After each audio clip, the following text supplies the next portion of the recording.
అసలు సర్వేలో నమోదు చేసుకున్న కేసీఆర్, హరీష్ రావు, కేటీఆర్ లాంటి చాలా మంది బయట మిగిలిపోయినారని, వాళ్ళ కోసం మళ్ళీ 28 వరకు అవకాశం ఇచ్చినాము.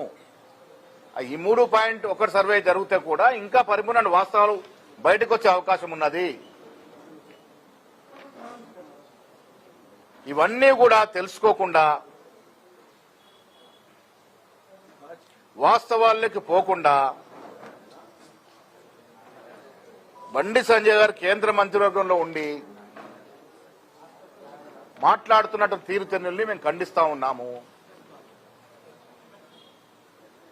అస్తమానం గుజరాత్ అభివృద్ధి గురించి మాట్లాడే బండి సంజయ్ గారు, మీరు తెలంగాణ అభివృద్ధి గురించి ఎందుకు మాట్లాడరు? మీరు తెలంగాణ బిడ్డగా కేంద్ర మంత్రిలో ఉంటే ఇంటి సొమ్ముదిని అత్త పేరు మోసినట్టుగా మీరు గుజరాత్ గురించి ఎందుకు పదే పదే తప్పిస్తా ఉన్నారు? బండి సంజయ్ గారు కానీ, కిషన్ రెడ్డి గారు కానీ ఈ రోజైనా కేంద్ర ప్రభుత్వం నుంచి మనకు రావాల్సినటువంటి ప్రాజెక్టులు కానీ, డబ్బులు కానీ, మెట్రో రైల్ ప్రాజెక్టు విషయంలో కానీ, ముచ్చర్లో జరగబోతున్న 4 సిటీ డెవలప్మెంట్ విషయంలో కానీ ఎప్పుడైనా మాట్లాడిన పాపాన పోయినారా? ఇద్దరు కేంద్ర మంత్రులు ఉండి బడ్జెట్లో ₹1 తెచ్చిన పాపాన పోయినారా? ఇలా బండి సంజయ్ గారు, కిషన్ రెడ్డి గారు ఏ ముఖం పెట్టుకుని ఎమ్మెల్సీ ఎన్నికల్లో ఓట్లు అడుగుతా ఉన్నారు? ఇంత పెద్ద కేంద్ర బడ్జెట్లో తెలంగాణ రాష్ట్రానికి అదనంగా ₹1 కూడా తేలేనటువంటి మీరు ఇవాళ ఏ ముఖం పెట్టుకొని ఓట్లు అడుగుతా ఉన్నారు? ప్రజలకు జవాబు చెప్పాలా? ముఖ్యంగా కరీంనగర్ జిల్లా ప్రజలకు బండి సంజయ్ జవాబు చెప్పాలి. ఏం తీసుకొచ్చినారు కరీంనగర్ జిల్లా కేంద్ర మంత్రిగా ఉండి? మీరు ఒక పైసా పెట్టించగలిగినారా కరీంనగర్ జిల్లా అభివృద్ధి కొరకు? మీకు అభివృద్ధి పట్టదు, మీకు సంక్షేమం పట్టదు. ఎన్నికలు వచ్చినప్పుడు మాత్రం ఇండియా పాకిస్తాన్ గుర్తొస్తుంది, హిందూ ముస్లిం వాదం గుర్తొస్తుంది. అడుగు అడుగున మత విద్వేషాలు రెచ్చగొడుతూ లబ్ధి పొందాలనే ఆలోచన మాత్రం మీకుంటది.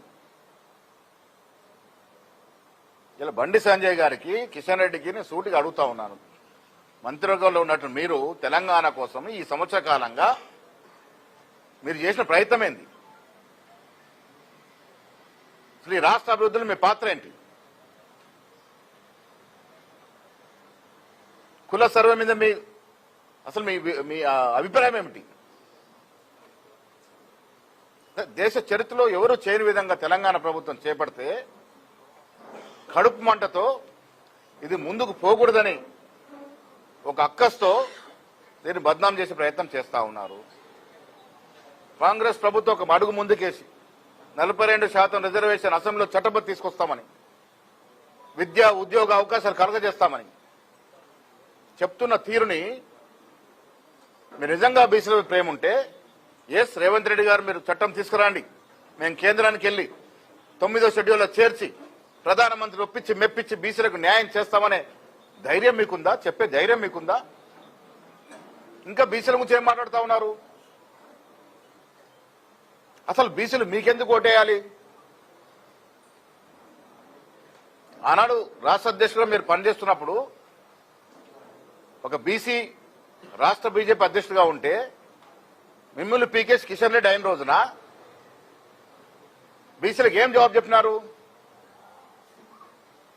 ఎన్నో ఏళ్ల తరబడి సికింద్రాబాద్ సేవదన వచ్చినటువంటి బండారు దత్తగారిని తీసేసి కిషన్ రెడ్డి ఎంపీ సీటు గుంజుకున్నప్పుడు బీసీలు ఎంత బాధపడి ఉంటారు? బీసీల మనసు ఎంత గాయమై ఉంటుంది? అడుగడుగున బీసీలని అణచివేస్తున్నటువంటి బీజేపీ పార్టీకి ఇలా ఓట్లు అడిగే హక్కే లేదు. ఇలా రెడ్డి ముఖ్యమంత్రి ఉండి రేవంత్ రెడ్డి గారు బీసీ కుల సర్వే చేయడము, రేపు 42% రిజర్వేషన్ చట్టబద్ధ తెస్తున్నాం హర్షించదగ్గ విషయమా కాదా?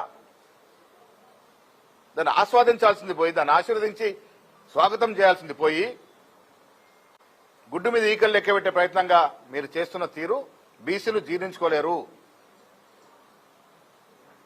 బీసీలకు పరిపూర్ణ న్యాయం చేస్తుంది కాంగ్రెస్ పార్టీ.